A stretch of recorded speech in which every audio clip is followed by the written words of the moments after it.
As always, Ted, kick us off. Who do you have as your winner of the weekend? I had to go with some Olympics. Been doing a lot of Olympic watching over the weekend, and Mine are both Olympics related as well. I mean, who isn't good. watching the Olympics right now? That's good. There's been some good stuff. I had to go with Snoop as my winner. The man he's been all over the place.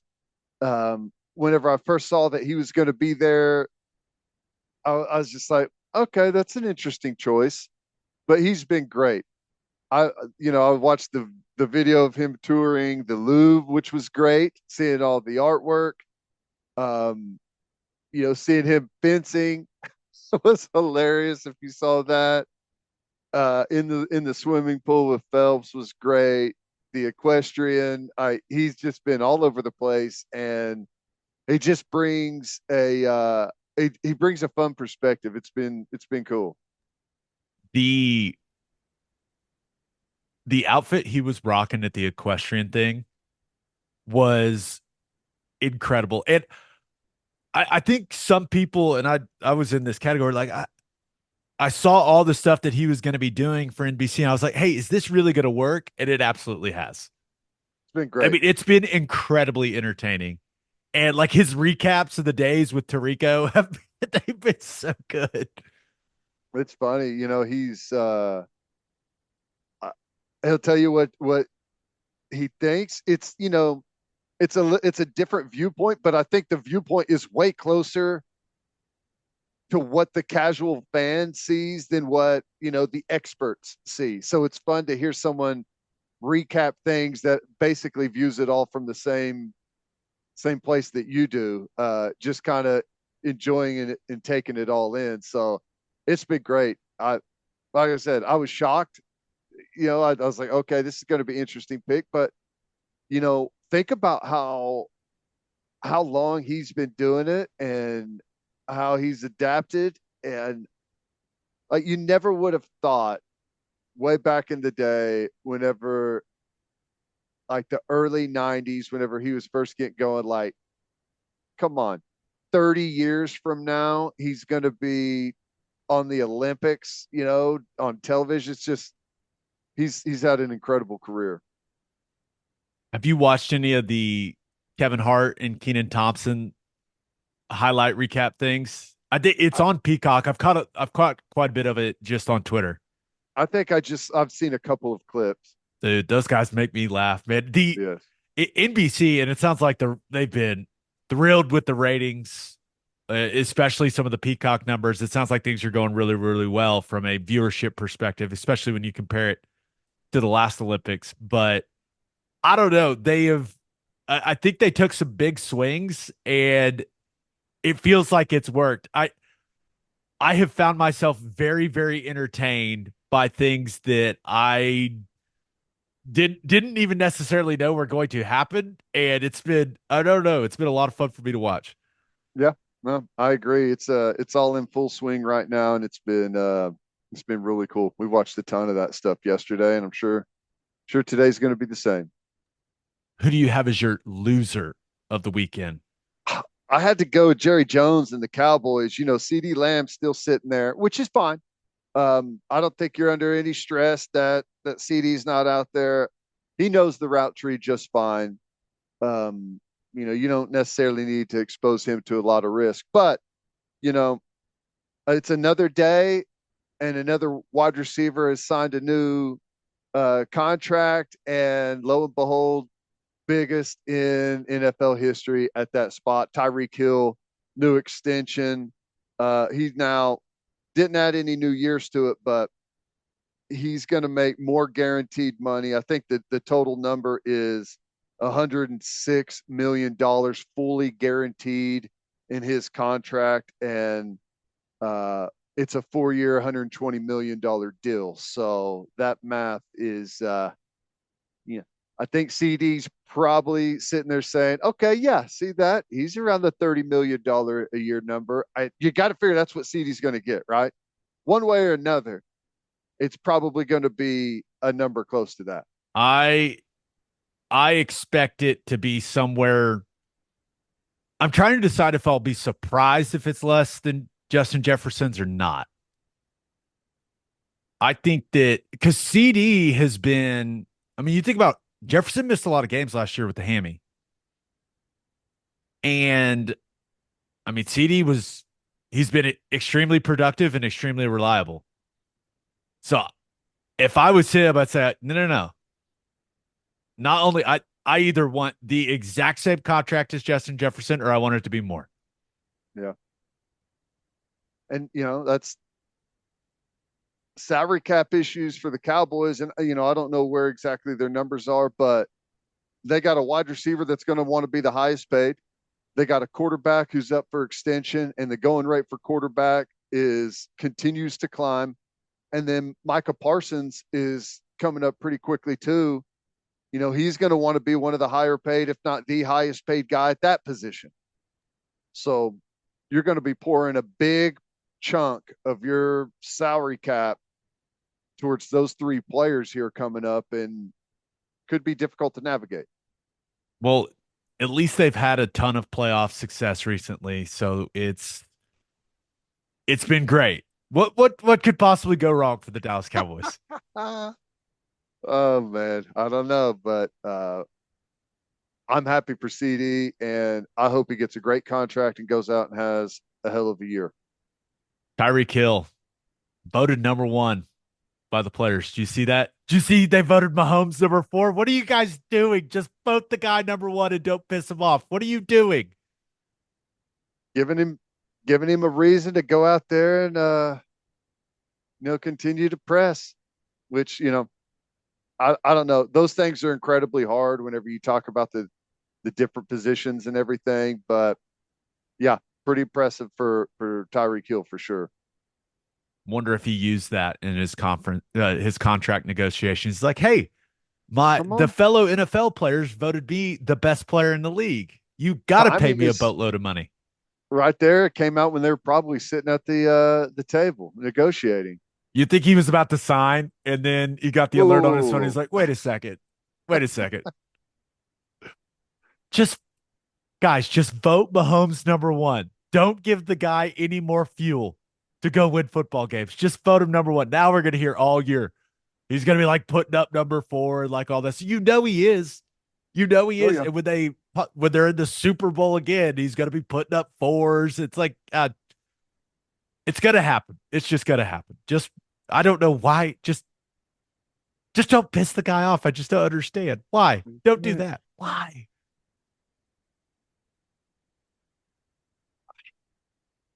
It's it's dumbfounding. Well, hey, it'll be fun for us to watch, though, right? Oh yeah, there's no doubt. All right, let's get to my winner and loser. But first, We are brought to you by HelloFresh, America's #1 meal kit. With HelloFresh, you get farm fresh, pre portioned ingredients and seasonal recipes delivered right to your doorstep. Skip trips to the grocery store and count on HelloFresh to make home cooking easy, fun, and affordable. We all know home cooked meals are so much better for you, but you don't always have time to pull it off. But with HelloFresh handling all the meal planning, shopping, and most of the prep, it's easier than ever to get dinner on the table quick and painless. My wife and I made HelloFresh crispy chicken, crispy kicking cayenne chicken cutlets with the mashed potatoes, carrots, and the honey drizzle the other night. Easy to follow instructions, only took 30 minutes and it was delicious.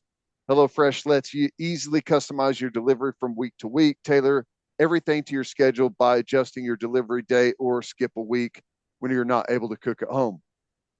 For free breakfast for life go to HelloFresh.com/free OK breakdown. One free breakfast item per box while subscription is active. That's free breakfast for life just by going to HelloFresh.com/free OK breakdown. what if for the rest of 2024 you got a little bit better every day? When you're learning a new language with Babbel, that's exactly what you're doing. 1 in 5 Americans have learned a new language on their bucket list.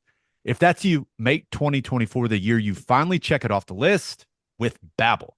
And here's a special offer for our listeners, and it's only for our listeners. Right now, get up to 60% off your Babbel subscription at babbel.com/Oklahoma. Don't pay hundreds of dollars for private tutors or waste hours on apps that don't really help you speak the language. Just use Babbel. Babbel's quick 10-minute lessons are handcrafted by over 200 language experts to help you start speaking a new language in as little as 3 weeks. And if you want a live classroom experience from the comfort of your home, Babbel Live is exactly what you need. Babbel Live classes are available 7 days a week at any time of day and taught by over 450 certified teachers so you can learn on your schedule. We travel a lot. Next time we go somewhere, Ted, I'm learning the language. I'm using Babbel. Gonna be able to talk to people, greet people, order at restaurants, do all the fun things you want to be able to do on vacation. Get up to 60% off at babbel.com/Oklahoma. That's BABBEL.com/Oklahoma. Rules and restrictions may apply. And head to opolisclothing.com for our podcast merchandise and the best OU gear out there. That's OPOLIS clothing.com. Use promo code TED, TED for 10% off. That's opolisclothing.com. Use promo code TED for 10% off. Buttery soft and 10% off. For my win of the weekend, thought about going with Thunder fans. You've got SGA and Lou Dort. Canada looks great. They're looking great. And then I assume most Thunder fans, the vast majority, are Americans and are watching Team USA just look like an absolute wagon. I mean, they dismantled Puerto Rico. That team looks it looks destined to win gold. But you've got SGA and Lou Dort and Canada doing really well. You've got Team USA looking dominant. It's just been a lot of fun to watch Olympic basketball for Thunder fans, I assume. Or at least that's how I feel, Ted. Yeah, what we got some coming up today. I think there's a couple of I think the men and the women have big games today, right? I don't know. It's I been fun. I think the men and the women both are just going to steamroll everyone. That's how it feels to me. Probably. Is Canada maybe the best option for anyone to not Germany looks looks pretty good? really solid. They beat the hell out of France. So, yeah, Germany is looking they're looking real solid. So Huh. that may be the United States' biggest competition. We'll see. But I'm pretty confident that Team USA, both men and women, are going to walk away with gold in this whole thing. But my winner of the weekend, and I've talked about this a lot before, but I just love people that are good at their jobs. I do. Whether that's an athlete, a police officer, a waiter, doesn't matter. I just love people that are passionate about what they do and they do it at a high level. I just love that. Love it. And that's exactly what the pommel horse guy did. Stephen Nedoroscik.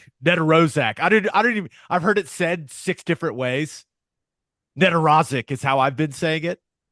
But let's be real. One job, right? One job for U.S. men's gymnastics.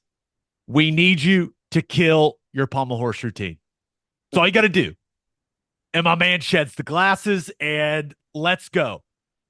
Nedoroscik, one job, and he absolutely nailed it. Ted, and this guy, he has turned into kind of one of the faces of the Olympics. And I don't know. It brought me great joy to know that this man had one job and he absolutely crushed it. And they win, what, a bronze in the team competition. And then he goes to the pommel horse final. Once again, one job. Go do pommel horse at a very high level, dude. Does it, gets an individual bronze medal. I mean, what an Olympics for the pommel horse specialist, Nedoroscik. I Yeah. had no idea who this guy was a week ago, and now I love him. It's like watching a great closer in baseball, right? Just come in, clean things up, do exactly what you're supposed to do. Like a kicker coming in, kicking a game winner, no big deal. Yeah, just come in, nail it. And it was great, the glasses thing and Clark Kent. That was Yeah, awesome. it was pretty cool. Yeah, that was very cool to see him pull that off. And you know, that's what's cool, so cool about the Olympics. You take a guy that think about like, like how specific that event is and what he does is, and then once every 4 years you have some guys like that, some people like that that in these events become instant celebrities. Very cool. He also just looks and sounds like a complete nerd.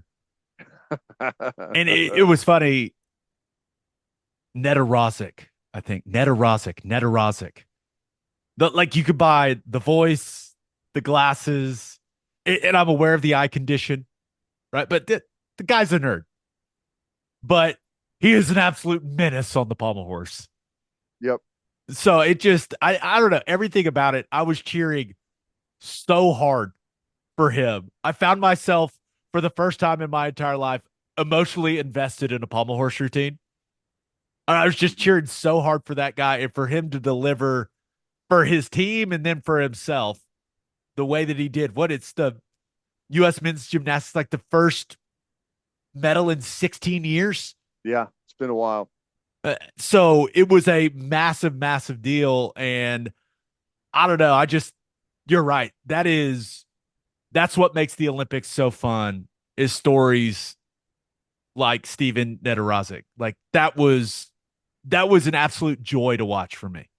Yeah, and it's the ultimate in preparation because if you don't just get lost in what you're supposed to do and how you prepare and how you hit your routine, and like the moment can just like be overwhelming, right? You get one opportunity to make the Olympics. I mean, there's people that go to multiple Olympics, obviously, but it's difficult. Typically, you get one shot at it, and if the pressure of this being your only chance and the pressure of what you need to do in order to get your team a medal and all eyes are on you, and I if you just hit the preparation and do what you always do, go out there, you can do it with a ton of confidence. And that looks like what he did. Didn't even think about it, just went out and knocked it out of the park. If he doesn't have, if Steven Nedoroscik doesn't have a glasses sponsor, he may already have one for all I know. But if he's not on some type of glasses company ad very, very soon, it's going to be a massive failure by everyone involved. Get that guy some endorsements, people. Come on. Gotta imagine. Gotta imagine it's coming quick. Lens crafters. I don't know. I got LASIK. I don't need to go get glasses anymore. But I expect one of those big companies to have. They're going to ride the wave of popularity. The Nedoroscik wave of popularity. I mean, you You just have got to. to. It's good. My loser of the weekend. Thought about going with United States men's soccer. Yeah, quarterfinal, but you get house 4-0 by Morocco. And I know that Olympic team is not the U.S. men's national team. I understand that, but I feel like one of the things that will make us better at soccer is if our young players are developing at a higher level and at a faster pace. And getting housed by Morocco 4-0 doesn't exactly instill confidence in me. It's Morocco. Like it's not Brazil or France. It's Morocco. Everyone's Brazil or France to the US right Oh, now, don't say right? that. Well, come on. It made me sad, man, because there was some momentum behind the team. Uh, and then, ugh. I don't even remember who it was that we got. Who sent us packing in the last deal that we were on? Was it like Uruguay or something like that in the Panama. Panama? It's I don't know. It's disappointing. What are you going to do? I I want to care about soccer so bad. I know. We'll see. But my loser of the weekend, and this is tough because we started watching the Sprint show on Netflix. It's awesome. Love it. I haven't seen that. Is it good? I Oh, you would love it, Ted. You need would to check it absolutely out. love it. It's all about people running fast. There you go. That is your thing. And so my loser of the weekend is Sha'Carri Richardson. And let me make something clear. I don't think anyone was beating Julian Alfred this weekend. That woman was flying. Yeah, that was an impressive run. I mean, she She killed it. was absolutely flying. So it is what it is.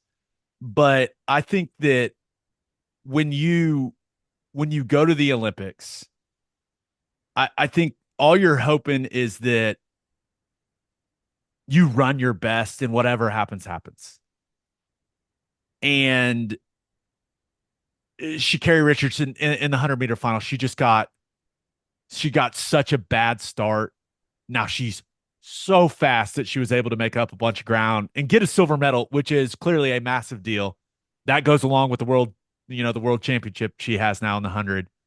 But I just think that's one of the worst things for an athlete is you show up if you play your best and you get beat, it is what it is. But she showed up and it didn't feel like her best effort, Ted. And track and field, it's especially the 100, it's extremely punitive if you're not at the top of your game. She still won silver, but I don't know. And then you just have to sit with it Yeah. for, until the next Olympics. Like the world championships is obviously a massive deal, but it's not the Olympics. It's just not. Right. So I don't know. She's just got to sit there and live with knowing that she didn't run her best race. And that can't be a great feeling. Well, no. Well, it's one thing if you get silver, but like it was an incredible race and you're right there, you know, and, there could be some people say, yeah, well, it was close and, maybe next year or whatever. But like there was that race, there really was no second place, right? It was one runner that everyone was watching. The moment for her was incredible. And there might as well not have been anyone else on the track. No one really made it close. And I think that's what you're saying. It's like if you don't have your best race and don't even I mean, and that one it was like I said, is this as if no one else was even on the track. And you don't want to be forgettable in that big of a race. And that's kind of how it was. And you hate that for because that was a big moment. The video of the people in St. Lucia going crazy was awesome. Yeah. What, their first Olympic medal ever? I mean, that video, Incredible. I watched it like 10 times. And because you could pick different people in the video to watch each time. And those people were elated. Alfred quite literally had an entire country behind her. Like Oh, and they knew it it from was the really cool, beginning, man. right? As soon as that gun hit, she got a great start, ran an incredible middle part of the race, and then closed great. But when she got that start, that whole place they knew it. I mean, it was 10 seconds, and they were waiting for the official finish. But man, that was a hell of a race that she ran. Yeah, she was just on a different level than everyone. But yeah, I felt bad for Sha'Carri Richardson. Just in that moment, if you get beat and you run your best race, then so be it. But it was not her best. And now you look at it, and this is hard to believe. And I know that the Jamaicans, if you watch the sprint show, Ted, you'll just realize the Jamaican women, the Oh female yeah. sprinters are just, and I've known that for a long time, but I didn't realize Marion Jones got her gold medal taken away from the 2000 Olympics. 28 years now, where it has been the United States woman has not won the gold medal in the 100-meter. 28-year Dang, drought. that's crazy. It's kind of crazy to think with how many great American sprinters there have been. It's been 28 years. Oh, and that new girl from Jamaica is like 19, right? She goes to Texas too, I'm pretty sure. Yeah. It's gonna be a it's gonna yeah, that's one of the things. And I've said it a bunch, but the SEC in our track program's in a pretty good spot right now. But track is big time in the SEC. Well, Julian Alfred that was a big time performance. That thing Yeah, wasn't even close. it's She was the incredible. best in all the qualifiers and then was head and shoulders above everyone in the final. Stud. Hmm